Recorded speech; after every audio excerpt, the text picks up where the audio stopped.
Suponhamos que surja em uma rua grande comoção a respeito de alguma coisa. Digamos, um poste de iluminação a gás que muitas pessoas influentes desejam derrubar.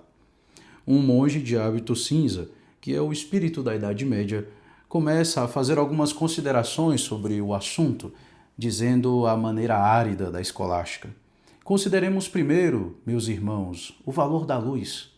Se a luz for em si mesma boa, nesta altura, o monge é compreensivelmente derrubado. Todo mundo corre para o poste e o põe abaixo em 10 minutos, cumprimentando-se mutuamente pela praticidade nada medieval. Mas, com o passar do tempo, as coisas não funcionam tão facilmente.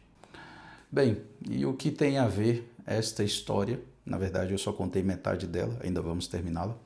O que ela tem a ver com o Frei Gilson no podcast do Vilela? Bem, ontem eu estava assistindo as quase 3 horas de vídeo, até fui dormir tarde por conta disso, mas valeu muito a pena. Enquanto eu estava assistindo, eu me lembrava dessa história que está no início do livro do Chesterton, Hereges, no caso. Né? Já tinha lido há muito tempo, é uma história emblemática, bastante emblemática. Né? E eu me recordava disso, principalmente quando eu vi o Frei Gilson ali defender a verdade, né? Mas principalmente a verdade objetiva. Né? Nada daquele relativismo, você tem a sua verdade, eu tenho a minha e por aí vai. Não, a verdade objetiva. Né? Chesterton dizia que chegaria o dia em que teríamos que travar batalhas para provar que a grama é verde. E lá estava o Frei, com sua afirmação categórica e firme de que o copo é amarelo. Chesterton dizia que Santo Tomás de Aquino estava séculos à frente dos filósofos modernos, por simplesmente, vamos dar um exemplo mais simples do que o Chesterton dá no livro, por simplesmente dizer que, por exemplo, essa caneca é uma caneca. Enfim, o Frei estava lá defendendo a verdade objetiva, algo que é fundamento da realidade. Nós vemos no nosso tempo as pessoas negarem a realidade por causa das suas ideologias. E o Frei estava lá explicando como a falta disso fez com que a nossa sociedade começasse a se autodestruir. E nós estamos nos autodestruindo, de certa maneira, ainda hoje. Por quê? Porque estamos negando a realidade, estamos negando a verdade. Enfim, vamos ver brevemente o corte onde o Frei fala e defende a verdade de modo objetivo. E então nós vamos terminar a história sobre o poste de iluminação a gás e o monge aqui do Chesterton. Agora, o grande retrato da sociedade atual que eu vejo é esta palavra que você acabou de ler. Tá. Ai daqueles que ao mal chamam de bem. Ou seja, o que eu estou vendo hoje no mundo de hoje, Vilela? Aquilo que é mal, as pessoas estão dizendo que é bem. E ao bem, mal. Ou seja, aquilo que é bom está se transformando em mal. E aquilo que é mal está se transformando em bem. Que mudam as trevas em luz e a luz em trevas. Então, a gente pode dizer que o mundo está muito bagunçado. Então, como nunca, nos dias de hoje, a gente tem vivido uma calamidade espiritual e moral. Vilela, para mim, o maior mal do mundo que a gente vive não é político. O maior mal do mundo é moral e espiritual. O que eu quero dizer, Vilela, é que a gente não pode renunciar à verdade para defender uma ideologia. Então, o que nós estamos vendo no mundo de hoje é, eu esqueço a verdade porque eu olho e vejo algo. Mas eu nego o que eu estou vendo para defender uma ideologia. Esses dias, por exemplo, eu estava pregando na Canção Nova, num grande evento, e eu dei um exemplo, vou dar o mesmo exemplo aqui. Esse copo é de que cor, Vilela? Amarelo. Amarelo. Você falou muito rápido. Sim. Porque a verdade é que esse copo é amarelo. Se eu fosse daltônico, demoraria mais. Caso você fosse daltônico, é outra coisa. Tá. Mas você tem a saúde perfeita, você tem os olhos perfeitos, você olhou e viu que esse copo é amarelo. A ideologia, alguém vai dizer que esse copo não é amarelo, esse copo é vermelho.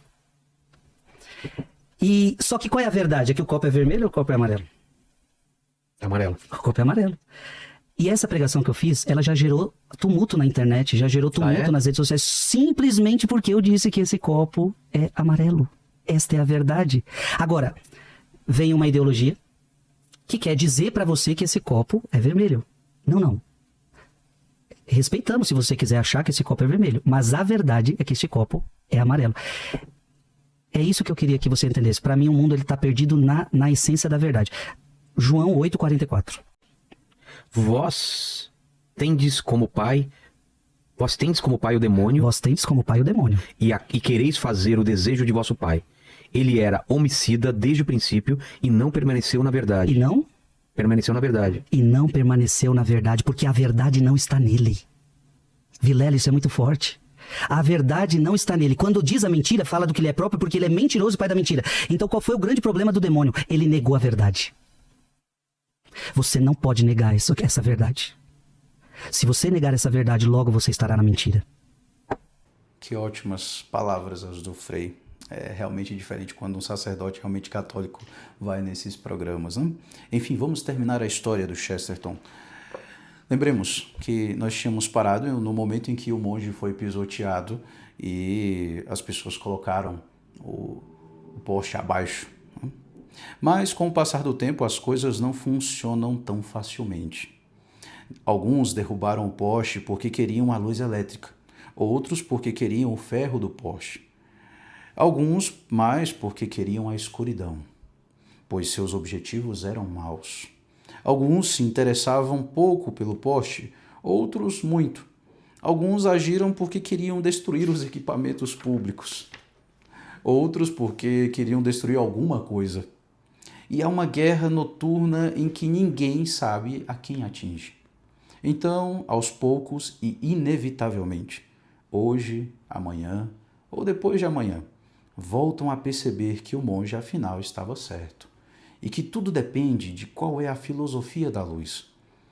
Mas o que poderíamos ter discutido sob a lâmpada a gás, agora teremos que discutir no escuro. Meus irmãos, essa história do Chesterton com certeza ilustra bem a nossa situação atual. Nós vemos que nós estamos no escuro há um bom tempo. Há uma guerra noturna onde ninguém sabe quem atinge quem. Nós temos as diversas ideologias brigando entre si. De um lado nós temos o islamismo que avança sobre a Europa, do outro lado nós temos o progressismo ocidental com a ideologia de gênero e toda essa destruição do ser humano, né, promovida pelos poderosos deste mundo. Por outro lado, nós também temos essa polaridade entre esquerda e direita, ainda que seja uma falsa direita, porque é uma direita liberal, né? O liberalismo foi condenado pelos papas, então o liberalismo inclusive leva ao comunismo. Nós também temos esses poderosos, como Putin e Xi Jinping, né? Que avançam em seus planos, em suas agendas também. Nós temos a nossa crise dentro da igreja, né? Infelizmente algumas ideologias se infiltraram e essas ideologias continuam e tentam sempre nos dividir cada vez mais. É só a gente ver as brigas, as discussões na internet, de um lado tradicionalistas, do outro teologia da libertação, carismáticos, tradicarismáticos, enfim, há uma espécie de guerra noturna, se nós pensarmos bem, como na história do Chesterton. Nós estamos nessa guerra noturna. No entanto, me alegra ver que algumas pessoas começaram a se dar conta disso, começaram a perceber que a filosofia da luz, ou seja, a verdade, a luz, simboliza ali a verdade na história, é realmente importante. A verdade é objetiva. Como é bom ver que as pessoas estão começando a acordar para essa guerra espiritual. É claro que de início as pessoas acordaram para uma guerra cultural, mas aí a gente vai percebendo, as pessoas vão percebendo que há uma guerra muito maior, muito mais profunda, que é uma guerra espiritual. É a batalha entre a mentira que se instalou na nossa sociedade, infelizmente, e a verdade, né? A verdade que é nosso Senhor Jesus Cristo, a verdade que é, né, a palavra de Deus. Apenas para citar um exemplo, eu vi isso recentemente, achei muito interessante, né? Me impressionou a conversa entre o Jordan Peterson e o Elon Musk. Foi muito noticiada recentemente, porque o Elon Musk ali fala das maldades e mentiras da ideologia de gênero e como aquilo destruiu o filho dele, né? E não somente isso, a decisão do Elon Musk de destruir a ideologia de gênero, né? De acabar com essa cultura woke. Enfim, é lógico que ele não vai acabar com isso sozinho, mas a decisão de combater isso, né, já é sinal de um acordar, né, dessa mentira, dessas mentiras que se instalaram na nossa sociedade. Não estou aqui aprovando todas as falas e todas as ações do Elon Musk, né? Às vezes, no nosso tempo, as pessoas têm essa confusão. Se a gente cita algo, pronto, canonizamos, é santo, perfeito, não tem erros.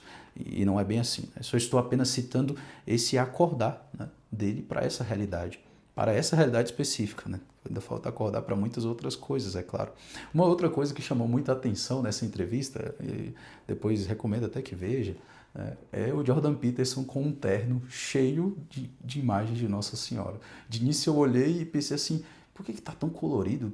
Como assim o Jordan Peterson está com um terno todo colorido? Aí depois eu observei melhor, eram imagens de Nossa Senhora, o ícone, né, de Nossa Senhora. Então o Jordan Peterson que se converteu recentemente, inclusive. Então a gente vai vendo que por mais que o mal tenha crescido e continua, de certa maneira, a crescer, as pessoas também estão acordando. Deste sono entorpecedor das mentiras do demônio. Então, o que nós tivemos nesses últimos dias?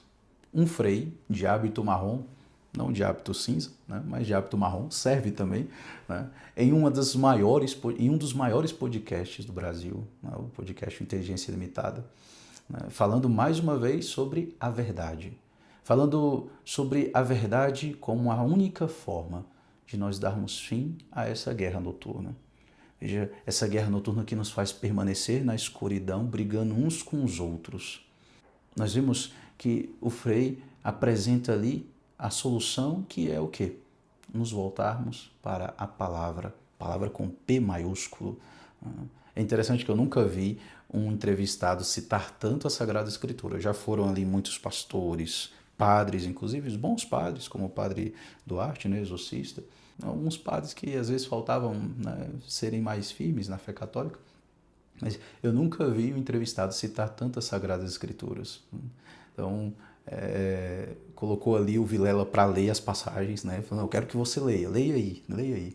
Isso foi excelente, foi muito bom de assistir esse podcast. Também importante, né, lembremos de rezar pelo Vilela, porque as lágrimas que ele derramou ali diante do Frei, na conversa com o Frei, com certeza são as lágrimas de alguém que está procurando Deus.